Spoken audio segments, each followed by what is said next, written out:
In the serene, sunlit town of Havenbrook, Texas, where the chatter of small-town life echoed through the streets and the scent of blooming wildflowers lingered in the air, the news of Pastor John Harrison's arrest hit like a thunderclap. Havenbrook, a town with a population just shy of 3,000, had always prided itself on its close-knit community and its deep-seated values. The Reverend, in his mid-40s, had been a central figure in this idyllic setting for over a decade, known for his impassioned sermons and his dedication to his parishioners. His warm, engaging personality and seemingly boundless compassion had earned him respect and admiration from many. Pastor Harrison had moved to Havenbrook with his wife, Margaret, a soft-spoken woman of 42 who was active in various charitable causes. They had been married for 18 years and had 2 teenage children, Emily and Noah, who were involved in local school activities and church functions. Despite their prominence in the community, the Harrisons had managed to maintain a low profile, their lives appearing to revolve around their church and family. However, beneath the veneer of tranquility, darkness simmered. Emily Carter, a 28-year-old waitress at the local diner, had been reported missing for 2 days before her body was found in a remote area on the outskirts of town. Her death, a brutal and violent one, shocked the community. Emily was known for her kindness and vibrant spirit, having recently shared the excitement of her new relationship with friends and family. Her sudden and tragic end stirred up a storm of grief and confusion. As the investigation unfolded, it was revealed that Emily had been involved in a clandestine relationship with Pastor Harrison. This revelation sent ripples through the town, causing many to question the man they had long admired. The initial shock turned to suspicion as law enforcement pieced together the pastor's movements and connections. The pastor's seemingly impeccable alibi began to crumble under scrutiny. Detective Laura Fields, a 42-year-old seasoned investigator known for her meticulous approach, took the lead on the case. She had grown up in Havenbrook, but had moved away to build a career in law enforcement before returning to the town of her childhood. Her familiarity with the community and her sharp investigative skills were both assets and challenges as she navigated the delicate situation. Detective Fields' first task was to understand the nature of the relationship between Pastor Harrison and Emily Carter. Witnesses recounted that Emily had been unusually reserved in the days leading up to her disappearance, but no one had suspected any trouble. The pastor's responses during questioning were careful and controlled, but there were inconsistencies in his account of his activities on the night of Emily's death. Havenbrook was abuzz with gossip and speculation. How could the man who had been the embodiment of virtue in their lives be capable of such a heinous act? The congregation, many of whom had known Harrison for years, was torn between their loyalty to their pastor and the growing evidence against him. Families who had sought solace in his guidance now found themselves questioning their faith and their trust in the institution that had long been a pillar of their lives. As Detective Fields delved deeper, she uncovered troubling patterns in the pastor's history. Emily's relationship with Harrison was not an isolated case. The detective began to hear whispers of other women who had sought help from the pastor, only to find themselves subjected to manipulation and emotional abuse. These revelations pointed to a darker side of Harrison's character, one that had been concealed behind a facade of religious piety and benevolence. Margaret Harrison was devastated by the turn of events. She had always believed in her husband's integrity and was blindsided by the allegations. Her emotional turmoil was compounded by the public scrutiny and the betrayal she felt, both personally and as a member of the community. Her focus shifted to protecting her children and trying to make sense of the unraveling scandal that had upended their lives. As the town grappled with the horror of the unfolding truth, Detective Fields worked tirelessly to gather evidence and piece together the full extent of Harrison's deception. The investigation revealed a web of manipulation and control that spanned years, with many of the pastor's victims too frightened or ashamed to come forward. The arrest of Pastor John Harrison marked the beginning of a painful reckoning for Havenbrook. The community was forced to confront the reality that the man they had trusted and revered had been living a duplicitous life, one marked by deceit and exploitation. As the initial shock began to wear off, the town faced the daunting task of healing and understanding the depth of the betrayal that had rocked their once peaceful existence. In the weeks following Pastor John Harrison's arrest, Havenbrook's once placid surface cracked under the weight of mounting revelations. The community's shock had shifted to a deep-seated unease as Detective Laura Fields dug into the pastor's past, uncovering a disturbing trail of deceit and abuse that had been concealed for years. What had initially been a murder investigation was rapidly transforming into a harrowing exploration of the pastor's hidden life. Detective Fields meticulously examined every aspect of Harrison's personal and professional life. Her investigation revealed that Harrison had used his position as pastor to manipulate and exploit vulnerable women within his congregation. This dark undercurrent, long hidden beneath the veneer of his public persona, began to surface through interviews and documents. Among the first to come forward was Sarah Mitchell, a 35-year-old single mother who had been an active member of the church for nearly a decade. Sarah recounted her experiences with Harrison during a tearful interview. She described how, in times of personal distress, she had sought solace from the pastor.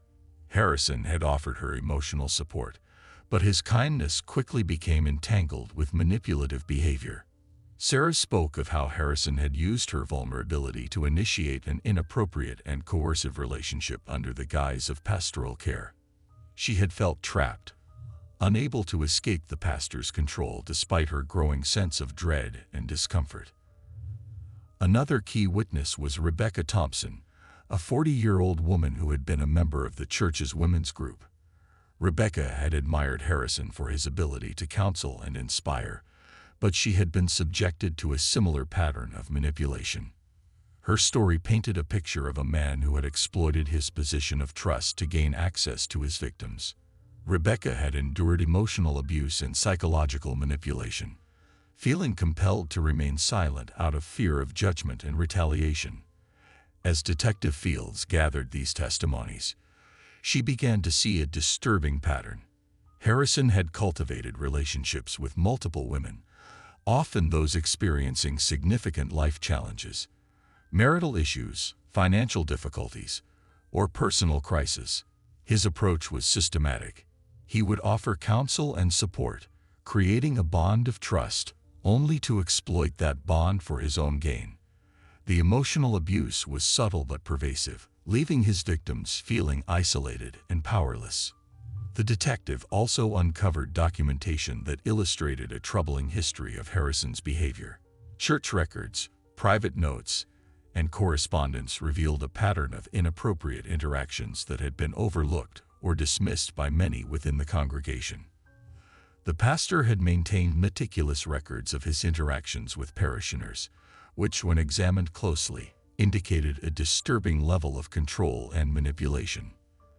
The gravity of these revelations began to weigh heavily on the community. Many who had revered Harrison struggled to reconcile the image they had held of him with the reality of his actions. The church, once a sanctuary, was now seen as a place where abuse had been allowed to fester. The congregation faced a profound crisis of faith, grappling with the realization that their trusted spiritual leader had exploited his position to inflict harm. The investigation also shed light on the impact of Harrison's actions on his own family. Margaret Harrison was caught in the crossfire of public outrage and personal devastation. Her efforts to defend her husband clashed with the growing evidence against him. As more stories emerged from his victims, Margaret's struggle to come to terms with the reality of her husband's actions became increasingly public. She was forced to confront the fact that her husband, the man she had built a life with, had betrayed not only his congregation but also her trust. The children, Emily and Noah, faced their own trauma. Emily, a quiet 16-year-old girl, had always looked up to her father. The revelations about his conduct left her feeling conflicted and disillusioned. Noah, a 14-year-old boy, struggled to understand the gravity of the situation. Both children were thrust into the spotlight, their private lives exposed to a community grappling with its own pain. As the investigation progressed, Detective Fields began to piece together a more comprehensive picture of Harrison's manipulative tactics. Interviews with former church staff and volunteers revealed that Harrison had fostered an environment of control and secrecy within the church. He had used his influence to silence dissent and discourage open discussion about his behavior. His charisma and authoritative position had enabled him to operate with a sense of impunity. The detective's work also highlighted the broader implications of the case. The abuse of power and manipulation that had occurred within the church was not an isolated incident, but part of a troubling pattern seen in other institutions where individuals in positions of authority exploit their power for personal gain. The case became a poignant reminder of the need for vigilance and accountability in such settings. As the chapter closed on this part of the investigation, the town of Havenbrook faced a period of reckoning. The revelations about Pastor Harrison's double life had shattered the community's sense of security and trust. Healing would be a long and painful process, as the town grappled with the realization that their beloved pastor had been living a life of deceit and abuse. Detective Laura Fields continued her pursuit of justice, determined to uncover the full extent of Harrison's crimes and bring closure to the victims who had suffered in silence for so long. As the investigation into Pastor John Harrison's double life progressed, the once silent whispers of scandal grew into a cacophony of revelations. The pastor's trial had become the focal point of Havenbrook, drawing national attention and exposing the depth of his betrayal. The town, still reeling from the shock of the revelations, found itself grappling with the stark reality of the pastor's numerous crimes and the impact of his deceit on their lives. The courtroom was packed on the first day of the trial. The tension was palpable as Detective Laura Fields took the stand to testify. Her detailed accounts of the investigation and the evidence she had gathered laid the foundation for the prosecution's case. She recounted the stories of the women who had come forward, their testimonies painting the grim picture of Harrison's manipulation and abuse. The prosecutor, David Reynolds, a seasoned attorney known for his relentless pursuit of justice, presented a compelling case against the pastor. Pastor Harrison, who had once been a pillar of the community, now appeared disheveled and weary. His defense attorney, Robert Lee, argued vehemently that the pastor was being unfairly targeted and that the allegations were a result of misunderstandings and personal vendettas. Lee's attempts to discredit the victims were met with sharp objections from the prosecution, who had amassed a formidable array of evidence against Harrison. The trial revealed the full extent of Harrison's duplicity. Witness after witness took the stand, detailing their harrowing experiences. Sarah Mitchell, the single mother who had first come forward, described how Harrison had used his pastoral role to gain her trust before crossing boundaries that left her feeling violated and powerless. Her emotional testimony was heart-wrenching, and the courtroom fell silent as she recounted her trauma. Rebecca Thompson, another key witness, spoke of her experiences in a similar vein. She described how Harrison had preyed on her during a period of personal vulnerability, manipulating her into a relationship that left her feeling isolated and ashamed. Her testimony provided a crucial link in demonstrating the pattern of Harrison's behavior, reinforcing the prosecution's argument that the pastor had systematically exploited his position for personal gain. The prosecution also presented evidence from Harrison's own records, which detailed his interactions with his victims. These documents, combined with testimonies, illustrated a disturbing pattern of emotional abuse and manipulation. The records showed how Harrison had meticulously documented his interactions, often using these notes to control and coerce his victims. The evidence presented was irrefutable and painted a damning picture of the pastor's abuse of power. As the trial progressed, more victims came forward, their stories adding to the growing body of evidence against Harrison. The courtroom was filled with emotional testimonies from women who had been too afraid or ashamed to speak out until now. Each story contributed to a broader understanding of the extent of Harrison's deceit and manipulation. Margaret Harrison, Pastor Harrison's wife, was a constant presence in the courtroom. Her emotional struggle was visible as she confronted the reality of her husband's actions. She sat in stunned silence, grappling with the betrayal and the public scrutiny that had become a part of her life. Her attempts to support her husband were met with the harsh reality of the evidence being presented. The community's support for Margaret was mixed. Some offered sympathy while others felt her efforts to defend her husband only compounded the betrayal. The impact on the Harrisons' children, Emily and Noah, was profound. They were thrust into the public eye, their personal lives dissected and discussed by a community grappling with the fallout. Emily, in particular, struggled with the public scrutiny and the emotional toll of her father's actions. She faced a complex mix of anger, sadness, and confusion, trying to reconcile the father she had admired with the man who had caused so much pain. As the trial neared its conclusion, the defense presented its final arguments, focusing on the notion that Harrison had been misunderstood and that the victims had misinterpreted his intentions. However, the evidence was overwhelming. The jury, having seen the weight of the testimonies and the breadth of the evidence, had little doubt about the pastor's guilt. The verdict came down with a heavy finality. Pastor John Harrison was found guilty on multiple counts of abuse and, most notably, on the charge of murder. The courtroom erupted in mixed reactions, some in relief, others in continued disbelief. Harrison was sentenced to life in prison without the possibility of parole, a sentence that reflected the gravity of his crimes and the depth of his betrayal. In the aftermath of the trial, Havenbrook was left to pick up the pieces. The community faced the difficult task of healing from the profound betrayal and working to restore trust.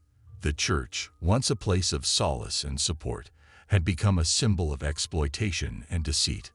Efforts were made to rebuild, focusing on transparency and support for victims of abuse. Detective Laura Fields continued her work, focusing on supporting the victims and ensuring that such abuses of power did not go unchecked in the future. Her dedication to uncovering the truth and pursuing justice had been instrumental in bringing Harrison to account. The town of Havenbrook, though deeply scared, began the slow process of healing. The trial had exposed deep-seated issues and forced the community to confront uncomfortable truths. As they moved forward, the focus was on rebuilding trust, supporting those affected, and ensuring that the darkness that had been revealed would not overshadow the light of hope and recovery.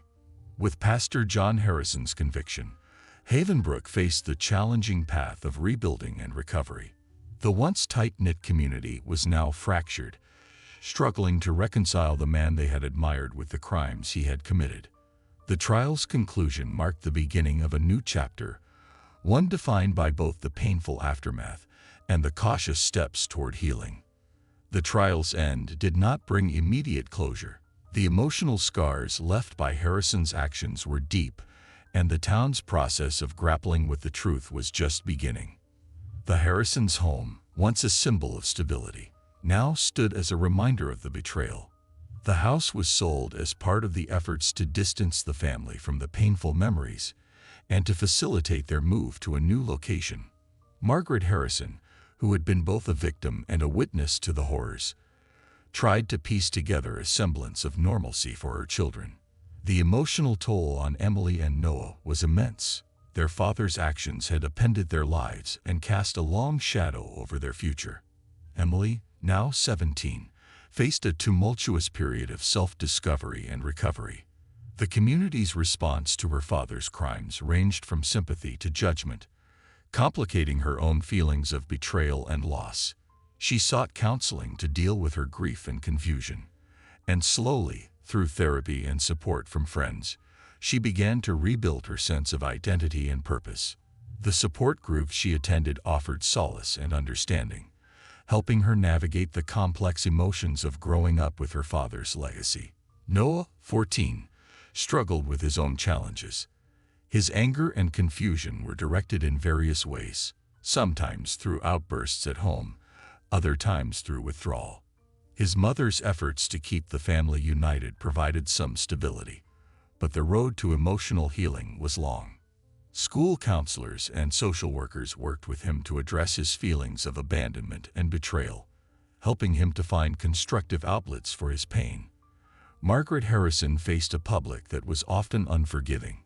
Despite her attempts to defend her husband, she was frequently met with hostility and suspicion.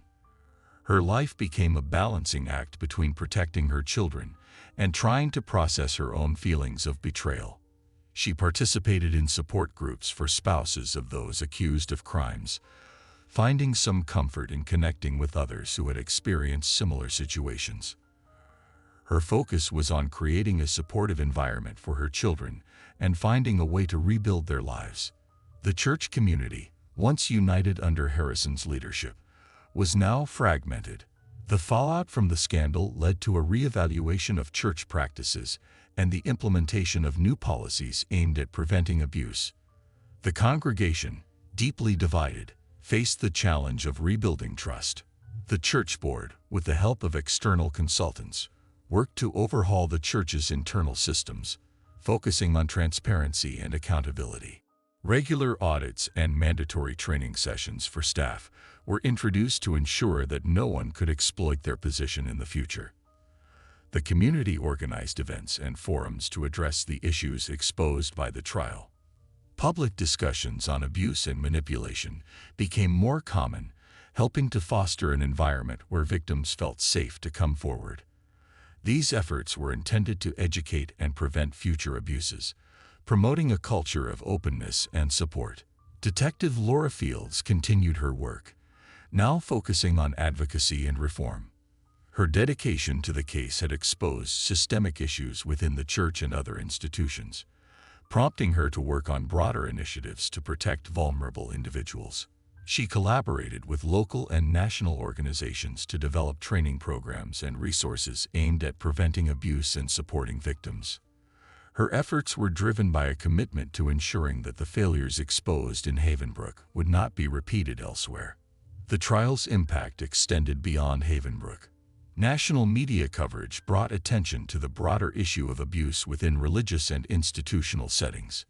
Advocacy groups seized the opportunity to push for reforms and to raise awareness about the importance of safeguarding vulnerable individuals from exploitation. The final chapter of this story was marked by a sense of cautious optimism.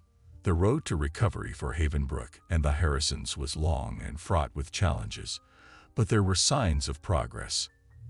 Emily and Noah, though still dealing with the emotional fallout, were beginning to find their own paths forward.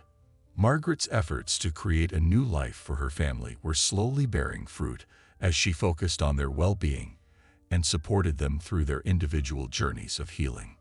The town of Havenbrook, despite its scars, began to find a new sense of unity. The church, now under new leadership, worked to regain the community's trust and to become a beacon of hope and support. The emphasis on transparency and accountability served as a foundation for rebuilding the church's role in the community. The case of Pastor John Harrison had left an indelible mark on Havenbrook, but it had also sparked important conversations and reforms.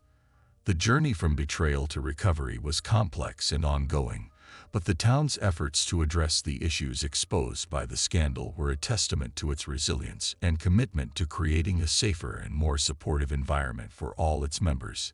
In the end, the story of Havenbrook was one of painful revelation but also of hope and renewal. The community, having faced its darkest moment, was moving toward a future where trust and integrity were paramount. The scars of the past remained, but they were tempered by a collective effort to build a better, more compassionate community.